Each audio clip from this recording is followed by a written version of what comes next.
तो जलेबी महोत्सव, सब लोगों ने दुनिया भर के सामग्रियां ठाकुर जी की सेवा में अर्पित की।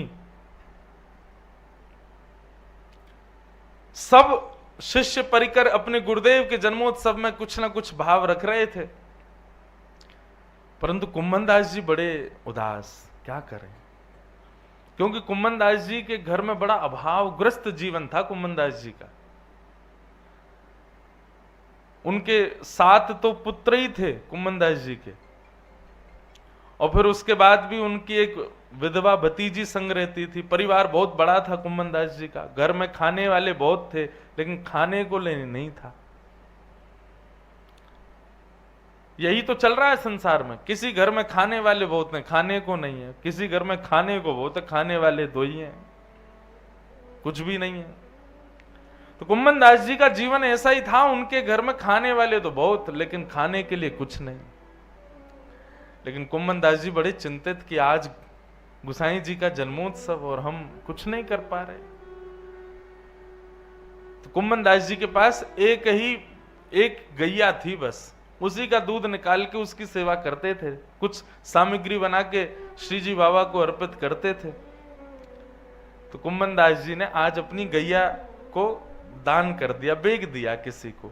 थोड़ी बहुत जो राशि मिली वो राशि ले जाकर के कुम्भन दास जी ने गुसाई जी के जलेबी उत्सव में प्रस्तुत कर दी।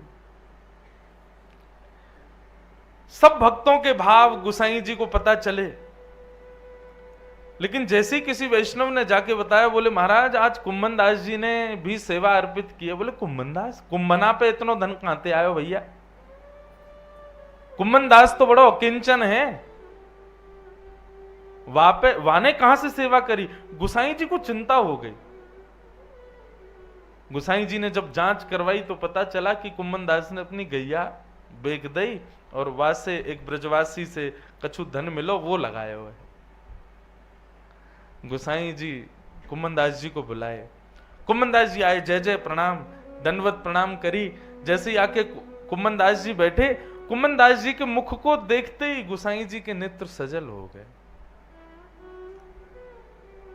कुम्भन दास जी बोले जय जय, कहा भयो आप इतने उदास क्यों हो, आपके नेत्रन में ये अश्रुबिंद, जय जय कोई श्रम है गो हमारी वजह से। ब्रजभाषा समझ रहे हो? समझना। अब बुलाया जब श्री जी के भाव के लिए तो ब्रजभाषा ही चलेगी। बोली अश्रुबिंद क्यों? गुसाई विठलनाथ जी बोले कुंभना, कहा आवश्यकता ही, इतने वैष्णवन ने सेवा कर तो दई, फिर तेने अलग ते अपनी गैया कोई ब्रजवासी को बेच के ये रुपया ला करके तेने सेवा में काहे को लगाए हो? जब तो पता है तेरे घर की स्थिति इतनी बढ़िया ना है तो फिर जरूरत थोड़ी और जरूरी थोड़ी है कुंभना कि धनते ही सेवा करी जाए, मनते भी तो होवे, तनते भी तो होवे, और मन और तनते तो तू पूरी पूरी करे। जरूरी थोड़ी तू धन की सेवा देवे के काजे ये सब करेगो। तेने गैया काय को बेच दी अपनी, कहा है गौवाते, उत्सव तो यथावत अपने रूप में रहे हो, तेने गैया क्यों बेची? कुम्भन दास जी मंद मुस्कान लगे और कुम्भन दास जी ने आज गुसाई विठलनाथ जी से कहा, बोले कि जय जय, मेरी वाह करनी को ये फल कि मेरे गुरुदेव के दोनों नेत्रन से ये अमृत बिंदु प्रकट भय मेरे काजे, मेरे पर दीन भाव रख के, दया भाव रख के मेरे गुरुदेव के नेत्रों से ये अमृत बिंदु मेरे काजे प्रकट भय। मुझे लगे कि वो करने से आज मेरा उद्धार है गयो, कल्याण है गयो। आपने जो ये व्यक्ति का सबसे बहुमूल्य वस्तु क्या है व्यक्ति के पास? उसके अश्रु बिंदु सबके लिए प्रकट नहीं होते बंधु। सदैव व्यक्ति अपने लिए ही रोता है, उसको जो चाहिए ना मिले, उसके साथ जो हो रहा है उन परिस्थितियों की वजह से वो रोता है। दूसरे के लिए अश्रुबिंद प्रकट होना ये बहुत कम होता है। लेकिन आज कुम्भन दास जी बोले मेरे गुरुदेव के नेत्र सजल भय मेरे काजे, मेरो तो उद्धार आज ही है गयो। यदि अभी मेरे प्राण निकल जाएं तो निश्चित है कि मोकू श्यामा श्याम की गोद प्राप्त होगी। क्यों? मेरे गुरुदेव ने आज दया करके मेरे ऊपर दीन भाव से नेत्रन से अश्रु आए। नाथ, भले ही मेरी करनी आपको अनुचित लगी हो, पर मेरी या सेवा से आप मेरे प्रति दया भाव रख रहे हो। मेरो कल्याण तो यही ते है कि बंधु, ऐसे भाव ये श्री जी को प्रिय लगते हैं।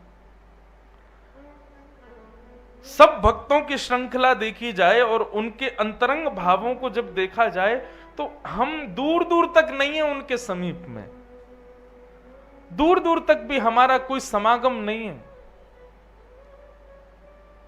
हम स्पर्श तक नहीं कर सकते उनके भावों का। मीराबाई हो, कुंभनदास हो, सूरदास हो, इन सब की योग्यता ही यही है,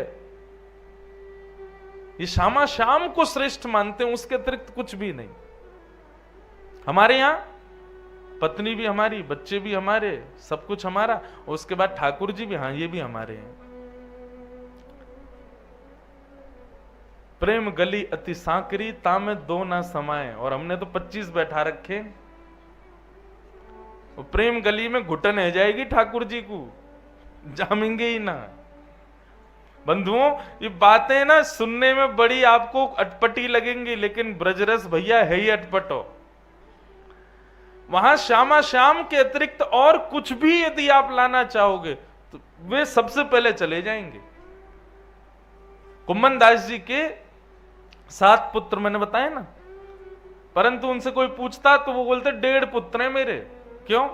बोले एक तो चतुर्भुज दास जिन्होंने गोवर्धन वासी सांवरे ये पद गाया, आज सुबह हम सुना रहे थे, ये पद श्री चतुर्भुज दास जी ने गाया। तो 1.5 पुत्र कैसे? एक पुत्र छोटा था क्या? बोले नहीं, एक पुत्र में सेवा तो इतनी नहीं थी, पर मंदिर के वैष्णवों की थोड़ी सेवा, गौशाला की थोड़ी सेवा वो करता था, इसलिए उसको आधा पुत्र मानते थे। बाकी के श्रेष्ठ पुत्र थे, लेकिन भगवत भजन नहीं करते थे, इसलिए कुम्भनदास जी उनको स्वीकार नहीं करते थे। देखो, ऐसे कुम्भनदास जी, हम लोग हो सकते हैं ऐसे? हम लोग कभी नहीं हो सकते। इसलिए मैं पहले ही कह दूं, ये कथाएं चर्चाएं सुनने तक ही सीमित रखना। अगर लागू करने पे आए ना अपने ऊपर तो जी नहीं पाओगे संसार में। आज वृंदावन लाखों लोग पहुंच रहे हैं, लेकिन वृंदावन रीति से यदि कोई चला गया तो वृंदावन से वापस नहीं जा पाएगा। कल मुजफ्फरनगर में कथा चल रही थी, वहां मुझे स्मृति आई, पूज्य श्री राधा बाबा महाराज गोरखपुर में विराजते थे, लेकिन कभी वृंदावन नहीं गए। क्यों? वो कहते मैं अगर वृंदावन गया तो वापस नहीं आ पाऊंगा, इसलिए गोरखपुर में ही वृंदावन प्रकट कर लिया। तो वृंदावन सांचो धन भैया, ये हरिराम व्यास जी कह रहे हैं, इसलिए कह रहे हैं क्योंकि इसको कमा लिया तो फिर और कुछ कमाने लायक बचोगे नहीं। कोई व्यक्ति चाहे मैं बनारस में भी रहूं और मैं बिजनेस भी करूं और वृंदावन भी मेरे चित्त में रहे, संभव ही नहीं। वृंदावन आया तो सब जाएगा, और सबके संग वृंदावन को आप रखना चाहते हो, ये असंभव है, असंभव। कुम्भनदास जी के एक पुत्र की मृत्यु हो गई, जो 1.5 पुत्र बोलते तो आधा पुत्र जिसको मानते थे उसकी मृत्यु हो गई। जैसे किसी ने जाके बताया तो कुम्भनदास जी मूर्छित होकर गिर पड़े।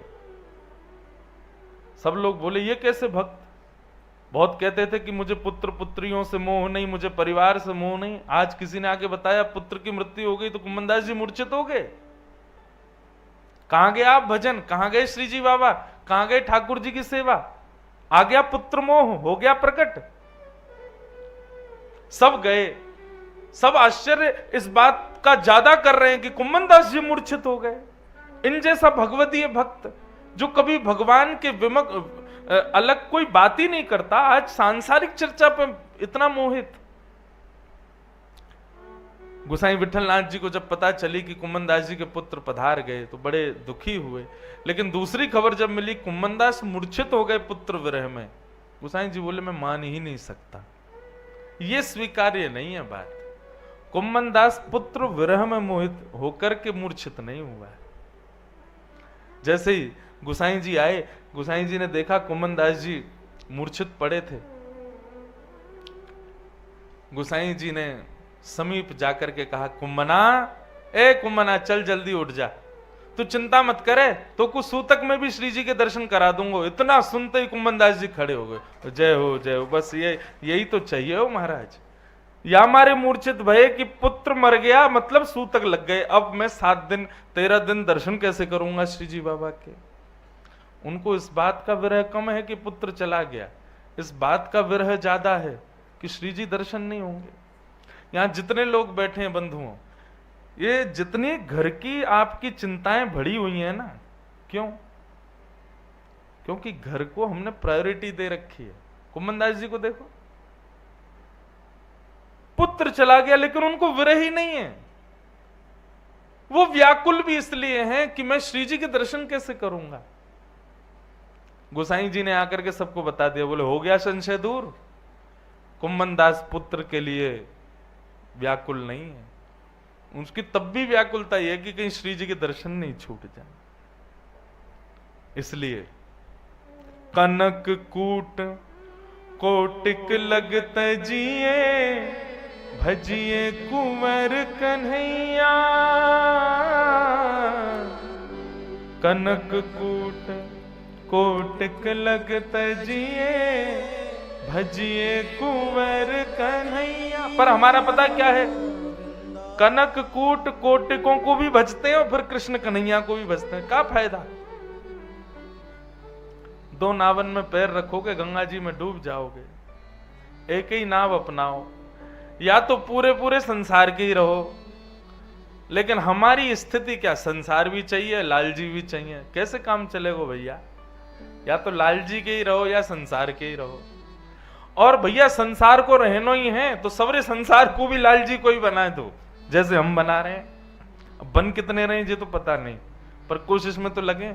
अब हमारी स्थिति क्या है, हमको संसार में कथा भी करनी है और ठाकुर जी का भजन भी करना है। इसलिए हमने अपना माहौल बना लिया कि हम वहीं जाएंगे जहां लाल जी के प्रेमी हो। कथा करने जाएंगे, कथा ही चर्चा है, कथा ही जीवन है, कथा मात्र ही के जीवन। ऐसे तो संसार में रह सकते हैं और कृष्ण को भी भज सकते हैं कि भाई हम सबसे ही भजवाएंगे ना। कृष्णदास जी का चरित्र आता है, एक नाचने वाली एक वैश्या को भी जाकर के कृष्णदास जी कहते हैं, नृत्य करके सांसारिक लोगों को क्या रिझा रही हो, चलो हमारे सेठ जी को रिझाना है। और ले गए, ले जाकर के श्रीनाथ जी के सामने नृत्य कराया। जैसे ही उसने देखा सेठ जी कौन है, त्रिभंग लली ठाकुर जी, एक भुजा ऊपर नीचे नेत्र, दूसरी भुजा कमर पर, मोहित हो गए। मेरो मन गिरधर छवि पे अटक्यो, ललित त्रिभंगी चाल पे चल के चिबुक चारु गड़ी ठटक्यो। मेरो मन गिरधर छवि पे अटक्यो। कृष्णदास की प्राण न्योछावर, यह तन जग सिर पटक्यो। मेरो मन गिरधर छवि पे अटक्यो। इसलिए हरिराम व्यास जी जो कह रहे हैं उस बात को सुनो। कनक कूट कोटिक लगत जिए, भजिए कुंवर कन्हैया। कनक कूट कोटिक लगत जिए, भजिए कुंवर कन्हैया। वृंदावन साचो धन भैया, वृंदावन साचो धन भैया। हे वृंदावन साचो धन भैया, हे वृंदावन साचो धन भैया। हो जहाँ श्री राधा चरण रेणु की, कमला लेत भलैया। जहाँ श्री राधा चरण रेणु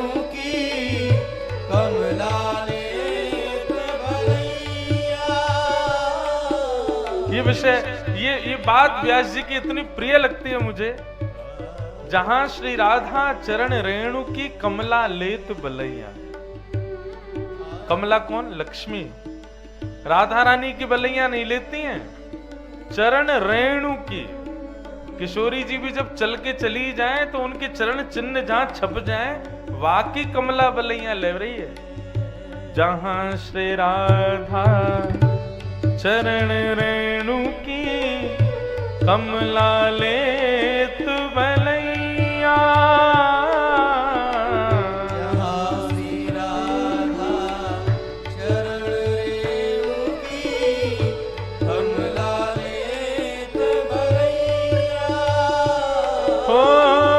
आतुर वन में व्यास पुकारे, आतुर वन में व्यास पुकारे, आतुर वन में व्यास पुकारे, वन में व्यास पुकारे। है को रसिक सुनैया,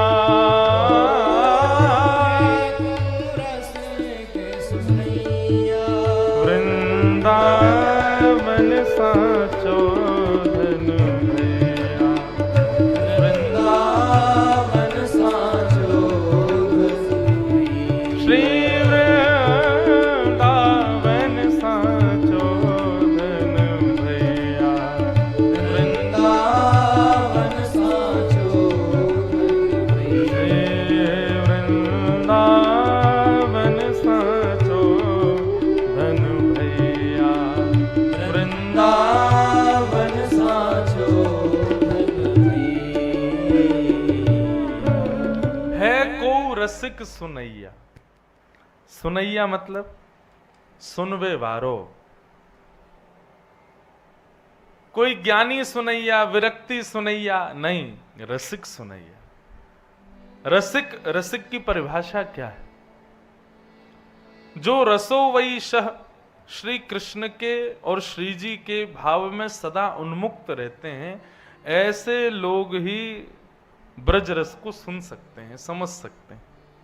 सबके बस की बात ना है इनको समझना। देखो बंधुओं, एक बात आपको स्पष्ट करें, श्री जी की, ठाकुर जी की प्रत्यक्ष लीला, उसका वाचन यदि कहीं भी हो ना, तो उसमें अधिकारी अनधिकारी का भाव रखना चाहिए। इसलिए हमारे रसिक जन बहुत कहते हैं कि जितना हो सके लीलाओं को गोपनीय रखो, लीलाओं को जल्दी प्रस्तुत मत करो। हम अपनी कथाओं में बहुत कम प्रस्तुत करते हैं लीला विषय। क्यों? क्योंकि अब हमारी अंतरंग लीला है, हमारी निज लीला, उसका कोई वाचन कर दे सबके सामने, अच्छा लगेगा? नहीं। लेकिन हाँ, कोई हमारे ही प्रियजन हो, उनके बीच में हमारी कोई बात कह दी जाए, जैसे आसपास के सब मित्र जन मिलके मजाक उड़ाएं या उसके बारे में कुछ भी कहें, उसमें इतना दोष नहीं लगता। क्यों? बुरा नहीं लगता। क्यों? मित्र हैं, सखा। ऐसे ही बंधुओं, रसिक जनन की बातें और श्री रस रसेश्वर की चर्चा जब तक रसिक जन नहीं हो तब तक नहीं करनी चाहिए, नहीं तो उनको प्रिय नहीं लगता। इसलिए पहले बीजारोपण होना बहुत जरूरी है। हृदय में रस चर्चा का रस बीज उत्पन्न होना बहुत आवश्यक है। तो ऐसे हमारे हरिराम व्यास जी कहां से गए? काशी से गए। भेजे गए काशी से, जन्म हुए ओरछा में, लेकिन ठौर कहां पाई? वृंदावन। और किसने भेजा? महादेव ने। तो बात यहां से शुरू हुई कि भैया काशी में किया गया भजन, काशी में रही गई यहां रह करके किए गए व्रत अनुष्ठान, इन सब का फल मैं कोई शास्त्रीय प्रमाण से तो नहीं कह रहा हूं, लेकिन रसिक जनों की कथा के प्रमाण से कह रहा हूं कि काशी में किए गए पाठ, पूजा, भजन और संयम, जो भी ध्यान की विधि है, उन सब का फल वृंदावन की प्राप्ति है। इस जन्म में हम ब्रजवासी हैं तो निश्चित पूर्व जन्म में हमने काशी में कोई तपस्या करी होगी, काशी में रह के महादेव को खूब बिल्व पत्र चढ़ाए होंगे। इसीलिए वृंदावन मिला। ऐसे कुछ स्थान हैं, जैसे बद्रीनाथ के लिए तो भागवत में ही लिखा है, श्रीधाम बद्रीनाथ में तपस्या का फल है ब्रज की प्राप्ति, वृंदावन की प्राप्ति। लेकिन काशी के तो वैष्णवों के, यहां पर श्रीमद् वल्लभाचार्य जी महाराज ने आकर के तो यहीं से भगवत धाम को प्रस्थान किया। कितने रसिक जनों ने काशी में ही रह करके अपनी निष्ठा भाव पूजा को श्रेष्ठ बनाया। उसी का परिणाम फल मिलता है श्रीधाम वृंदावन। तो वृंदावन सच्चा धन है। श्यामा श्याम को नित्य भजो।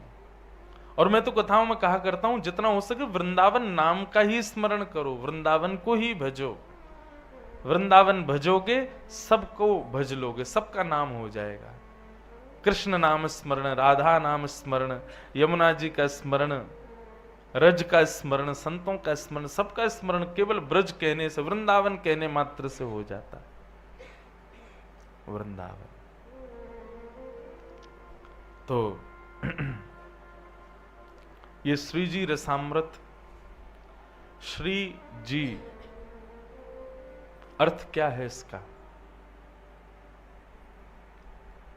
श्री यानी राधा। अच्छा, हमारे वृंदावन में स्पष्ट राधा शब्द कहने पर मना करते हैं, लेकिन बाहर के लोग और कुछ जानते नहीं तो सीधे राधा ही बोलते हैं। लेकिन अब आप लोग जो यहां बैठे हो यहीं से बदलाव शुरू करो, वृंदावन आओ, श्यामा जी कहो, किशोरी जी कहो, श्री जी कहो, राधा। ये सीधा राधा मत बोलो। कुछ श्री मलुक पीठ वाले महाराज जी की कुछ दिन पहले कथा सुनना था, बहुत सुंदर बात उन्होंने कही कि देखो, स्पष्ट राधा कहने का अधिकार केवल श्याम सुंदर के पास है, स्पष्ट कृष्ण कहने का अधिकार केवल श्री जी के पास है। कृष्ण केवल श्री जी बोल सकती हैं और राधा केवल श्याम सुंदर बोल सकते हो। हम क्या बोले? श्री जी बोलो, श्रीनाथ जी बोलो, या श्यामा जी बोलो, किशोरी जी बोलो, पर स्पष्ट राधा मत बोलो। मुझे तो बहुत अनुचित सा लगता कोई स्पष्ट राधा बोल दे सामने। ठीक है, राधा रानी बोल रहे हो, पर फिर भी मर्यादित होके श्यामा जी बोलो, श्री जी बोलो, किशोरी जी बोलो, राधा मत बोलो। वो अधिकार श्याम सुंदर का है। हाँ, मन में जाप करो, मन में स्मरण करो खूब, पर जब बोलने की बात आए तो श्री जी ही उच्चारित करो। तो श्री का अर्थ होता है या तो ज्ञानवर्धका, विवेकवर्धका, प्रेम वर्धता, इन सबका जो वर्धन करे हमारे हृदय में, वो श्री। लक्ष्मी को भी श्री कहा जाता है। लक्ष्मी भी श्री है, सरस्वती भी श्री हैं। ये सब श्री का ही स्वरूप हैं, पर इन समस्त श्रीयों की अधिष्ठात्री हमारी श्री राधा रानी, हमारी श्री किशोरी जी। इसलिए श्री माने जो प्रेम का वर्धन करे, विवेक का वर्धन करे चित्त में, वो श्री। अब नाथ शब्द का प्रयोग करते हैं श्रीनाथ जी। अब श्रीनाथ जी में अर्थ क्या लगता है? श्री के जो नाथ हैं, मतलब राधा के जो नाथ हैं, वो श्री कृष्ण श्रीनाथ जी। ये अर्थ ही लगाया जाता है विशेष रूप से, लेकिन हम इसका उल्टा अर्थ लगाते हैं। श्री माने किशोरी जी, जिनकी नाथ हैं वो श्रीनाथ जी। लाल जी नाथ नहीं है ठाकुर जी के, श्री जी नाथ हैं। अभी बहुत रहस्य हैं, अभी धीरे धीरे देखो 2 दिन में और 3 दिन में जितने खुल जाएं, मैं धीरे धीरे प्रयास कर रहा हूं खोलने का भाव। ये बिहारी जी, ये बिहारी, बिहारिणी, ये ठाकुर जी को बोलते ही नहीं, श्री जी को बोलते हैं हमारे यहां। राजा शब्द वृंदावन में श्याम सुंदर के लिए नहीं है, किशोरी जी के लिए है। किशोरी जी अधिष्ठात्री हैं। तो श्री जी यानी कि किशोरी जी, और उनके चरणों में कौन विराज रहे हैं? बोले पूरे वृंदावन के जी यानी कि हृदय में राज करवे वारे श्याम सुंदर, वो श्री जी, दोनों के नाम उच्चारित होते हैं, श्री जी।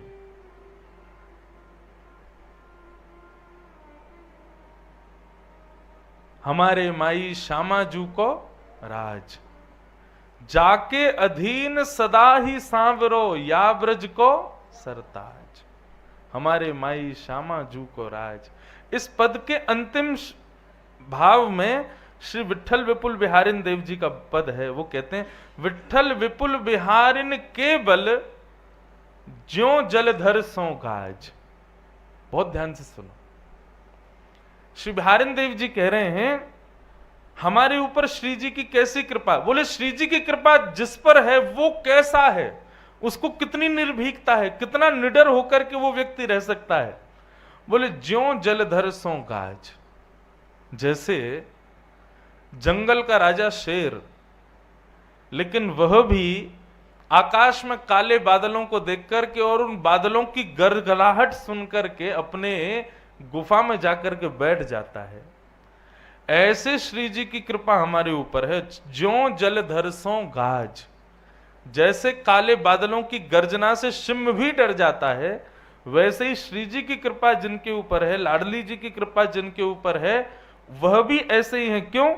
बोले उनके ऊपर श्री जी विराज रही हैं तो उनके काम, क्रोध, ईर्ष्या, द्वेष, अभिनिवेश, संसार की जितनी भी आसक्तियां हैं, ये सारे सिंह श्री जी की कृपा की गर्जना से डर करके भाग जाते। ऐसी श्री जी की कृपा है, ऐसी लाडली जू की कृपा है। ज्यों जलधर सो गाज। हमारे भागवत में श्री यमुना जी कहती हैं, सीधे श्याम सुंदर के शरण में मत जाओ, पहले श्री जी की शरण ग्रहण करो, लाडली जी की शरण में जाओ।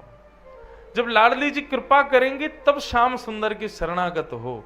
हम लोग सीधे श्याम सुंदर के चरणार विंदन को प्राप्त करवे चले जाएं, वे ऐश्वर्य भाव से हमको स्वीकार करते होंगे, वे ईश्वर बन करके हमको स्वीकार करते होंगे, पर श्री जी के भाव से उनके पास जाएंगे तो जैसे कोई प्रिय स्वीकार करता है, कोई प्रेमी स्वीकार करता है, नाथ ऐसे स्वीकार करेंगे। अब इसका उदाहरण एक प्रकार से ऐसा, किसी व्यक्ति से आप मिलने गए, कोई पदाधिकारी है, तो पदाधिकारी से सीधे मिलने जाओगे तो वो अपने पद का ही अभिमान रखेगा, लेकिन आप उस पदाधिकारी के किसी प्रिय मित्र के संबंध से उसके पास जाओगे तो वो प्रियता से ही मिलेगा, चाय भी पूछेगा, नाश्ता भी पूछेगा।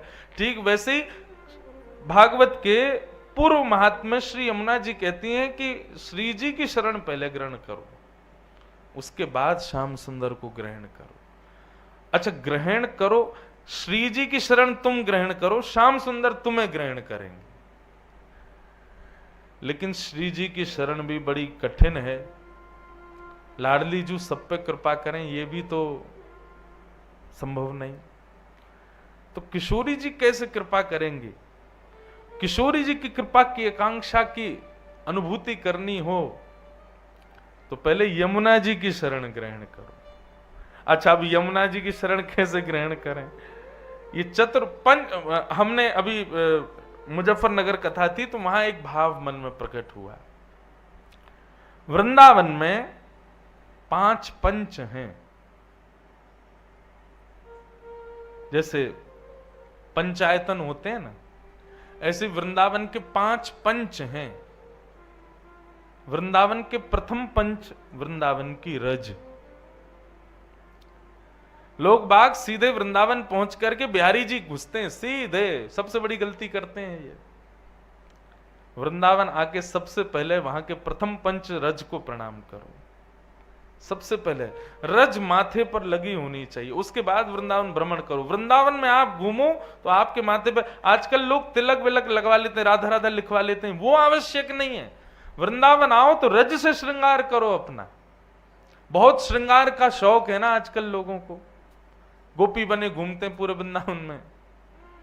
आओ ब्रज रज लो, उसका श्रृंगार करो, उससे अपना रूप सजाओ। सबसे पहली पंच वृंदावन की रज, उसको प्रणाम। रज के प्रणाम के बाद वृंदावन की सीमा से लेकर जब तक वृंदावन में भ्रमण करते रहो तब तक जितने भी वृक्ष दिखें, ये दूसरे पंच हैं। वृंदावन की लता कुंज, इनको प्रणाम करो। कुंज निकुंज, ये दूसरे पंच। वृंदावन के तीसरे पंच हमारे ब्रजवासी, ब्रजवासियों को प्रणाम करो। चाहे ब्रजवासी आपसे ढंग से बात ना भी करे, अल्लड़पने से रहे, फिर भी उसको प्रणाम करो। सम्मानम कलयाति घोर गरलम नीचप्पमानम सुधा। वृंदावन शतक में, वृंदावन महिमामृत में कहते हैं कि ब्रजवासी की डांट पड़ जाए तो समझ जाओ श्यामा श्याम रीझ रहे हैं, किशोरी जी प्रसन्न है रही हैं, यही मारे डांट पड़वा रही हैं।